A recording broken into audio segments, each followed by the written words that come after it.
To edit your model, open the Edit panel,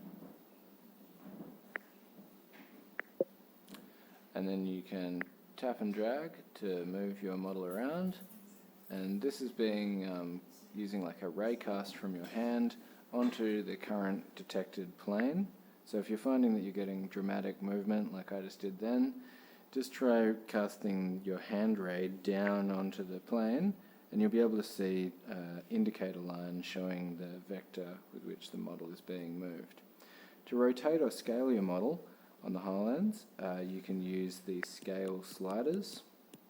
So we can scale our model up or down, and we can still move it around, and we can rotate the model. So this allows us to perform quite large rotations, but also make very minor scale adjustments if you're trying to align a model with a physical space. To replace your model, you can tap Reset to place the model on a detected surface.